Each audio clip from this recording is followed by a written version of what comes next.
So that makes sense. You have to build a case. So you started with statements from the mail carrier. You talked to the commercial mail receiving agency representatives. What else do you need to prepare a case against any suspect? Obtaining information, right? So that involves, in a case like this, that would involve speaking with victims. That would involve subpoenaing financial institutions that are handling the funds that are eventually going to Canada. That would involve search warrants on emails or cloud services.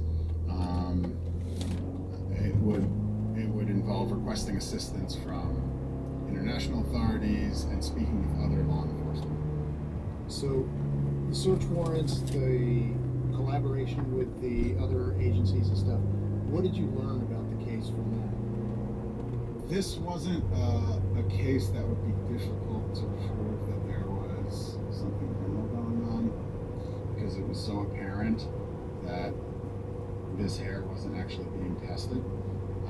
So that part wasn't the difficult part.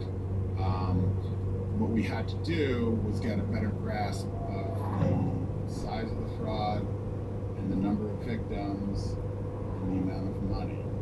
So that is typically done through subpoenas. So a subpoena allows us to get information from a private institution like a bank. So in order to see how much money he received, we subpoenaed his bank information in the U.S. and we found that he obtained over $6 million through this fraud. So in addition to the financial institutions, we subpoenaed an e-commerce site that he was selling his services through.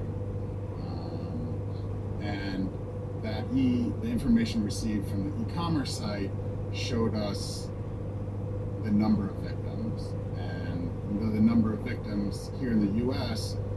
was approximately 88,000 people. So that means 88,000 people ordered one of these tests that the test wasn't actually happening. And that's just in the United States. We also saw evidence that he was running this same scam in other countries, Europe, Australia, but we focused on the 88,000 victims here in the United States and Canada. So I understand as part of your investigation as well, you actually, the Postal Inspection Service actually tried to submit a sample. Tell me about that.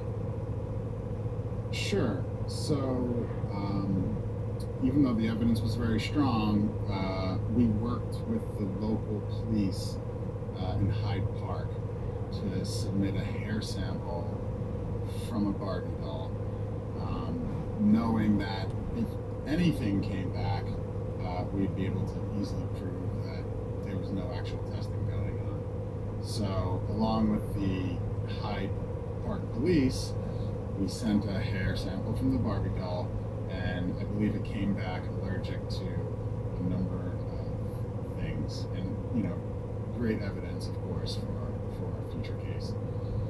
So, with all of the evidence that you were able to gather as part of your investigation, how were you able to get to a point of an arrest warrant? As soon as we had a full picture of what was going on, and that's, I spoke to him. He wasn't able to provide me any evidence that this wasn't a fraud during that conversation, and that was a casual conversation between me and him. I'm not even sure it was recorded. I'm not even sure he knew what was going on at that moment. I think after he thought about it a while, he did, because he transferred 3.7 million out of his account, likely to hide the money shortly after that conversation. So we knew it was a fraud from the CMRA, what he told us. We had an idea of the size of the fraud, and we had a list of all the victims. At that point, we worked with the U.S. Attorney's Office here in the Southern District of New York, and were able to get a